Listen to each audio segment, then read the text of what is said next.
Hello and welcome to Friday's episode of Selah, Time to Pause, So What? Today I've got two special guests. Gracie is back by popular demand, and also Elizabeth, who's just is back. Because she's popular. There you go. But she is popular. It's because it's my job, I have to be here. I've got a joke for you. Okay, great. What did one traffic light say to the other traffic light? Do tell us, Sam. Stop looking, I'm changing. Ching. What do you call a bagel that can fly? I don't know. A plain bagel. What's that got to do with light? Nothing. The bagel's light. It's not got many calories. Have you got a joke to save us, Gracie? I don't know if it'll save you, but I've got a joke and I've got a fun fact. Which do you want? Okay. The joke. The joke, okay.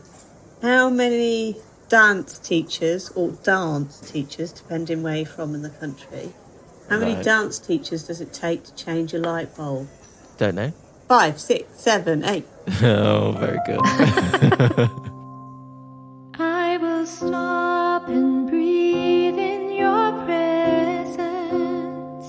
Just breathe. Just breathe.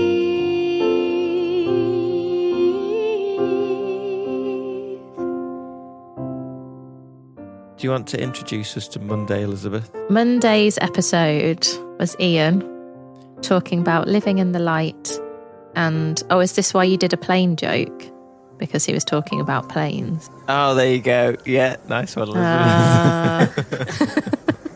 No, but he used that analogy with the strip lights, didn't he, in the aisles, and about how darkness can be dangerous because it means that you can't find your way.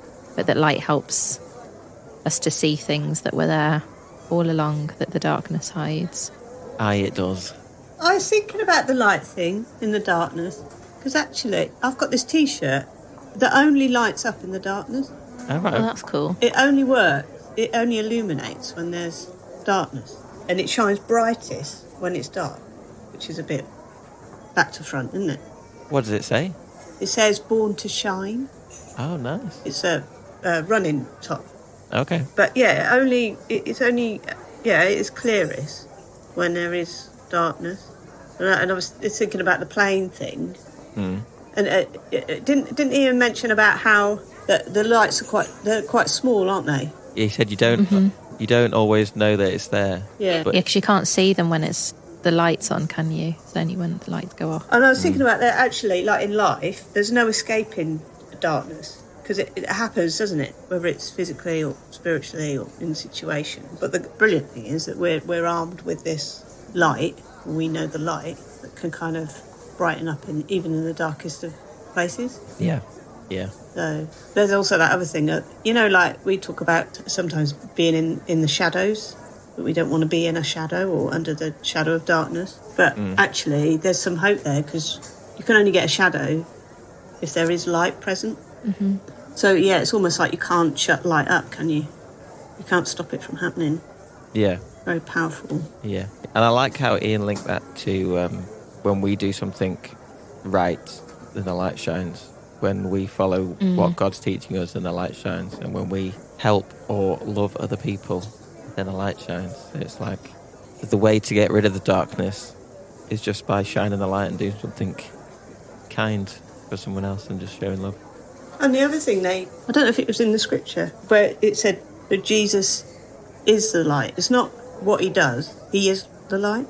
Mm. So if we're in relationship with him, there's no other option than being that light too. And then, like you say, then in those normal situations, that's where light can come in. Yeah, and I guess in those situations where Jesus is present, then his work happens in a lot of spaces. So if we're like following Jesus and in relationship with him, then I guess things happen even without us knowing sometimes.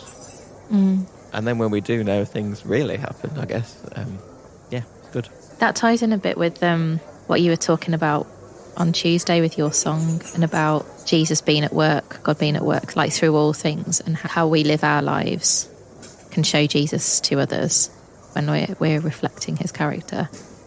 Yeah, and I think I really like that song because it's like, one thing that I was going to say about it that I didn't say about it is like talking about how we can live our lives, but at the same time bringing it all back to Jesus in worship.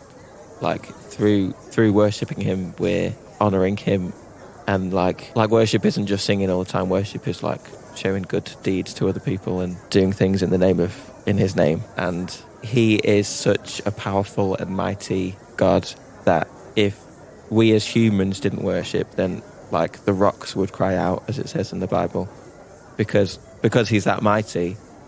Like somebody has to praise him.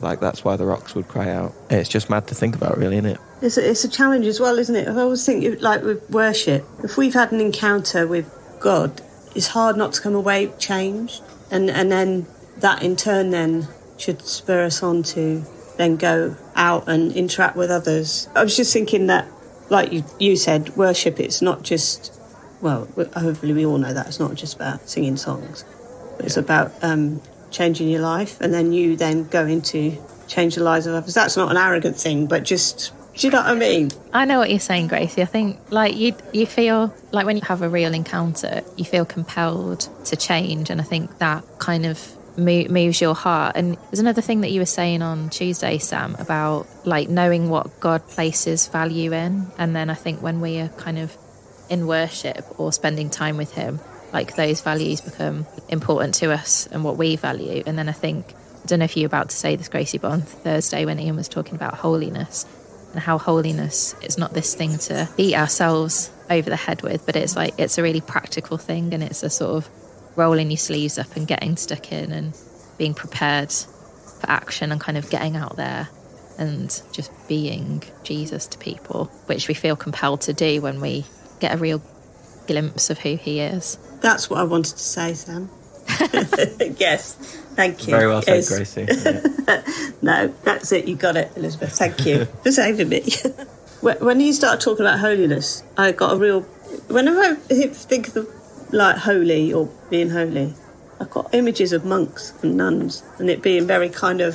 do you know what I mean? Very out of reach, unattainable. Yeah. Yeah. But I really like that element of it being, like you said, rolling up your sleeves and being practical, being day to day, being something that you can live out and do. It's not easy, not by any means, but yeah, it makes it a bit more reachable. Yeah, because I guess he said holiness means to be like God. And I guess what we've talked about is trying to show God in our lives and be like Jesus is like being holy. I mean, at the start of it, when I was saying be thee holy. You sounded a bit like Yoda. Yeah, be ye holy. Yeah. Just something you said then, actually, Sam, about like holiness being like God. Because when I think about that, I always think of God, as like, well, obviously like this big being that is like hard to grasp and understand. But also, just when you said that, I just suddenly thought, actually, God, like one of the like facets of who God is that he's really close to us, he's really near to us, and he's very present. And like that's how we can be like God too, is like being really present in the space we occupy, like in our community and stuff. I wonder what people outside of like church context or out of faith, if they hear the word holy, I wonder what they think, whether it's a positive thing they have in their head or a negative. Yeah, because I guess you said when you sometimes think about it, you think of like the unobtainable. Like, is it like, do people hear it and think, oh, it's unobtainable for me? And that's kind of, yeah, that's quite hard, isn't it? When you're with people that aren't, they haven't got faith, or they're, I don't know. It's just, you don't want to I don't want to ever come across as being, there'd be a distance between me and them, or thinking I'm more holy than them, because that's when, you can, because we're all flawed, aren't we? Whether we've got faith or not. But as, what I believe, holiness is like the ultimate thing of what we're trying to live like, isn't it? Yeah, and I guess to truly be holy, like you said, you can't You can't think that you're better because you're holy. That's not Because what then- holiness is. Because then you're just not holy. Yeah. So you're not. Yeah. So yeah, just doesn't work like that, does it? Yeah. But yeah, I think it's like you said, it's important to keep that in your mind that we are all flawed and we're all equal, and being holy is just being the same as everybody. When, because I listened to the prayers one in the car, and I was trying to get somewhere in my car, and there was an incident nearby. The road was shut. I was already half an hour late when I set off, and then I was sat in this traffic going nowhere, very, very fast. And I was like getting all wound up, and like I wasn't swearing outside, but I was on the inside. That doesn't make me very holy, does it? But yeah, I was just cursing and like, ah. And then the prayers came on, and it was like, wow, you just got to keep this in context.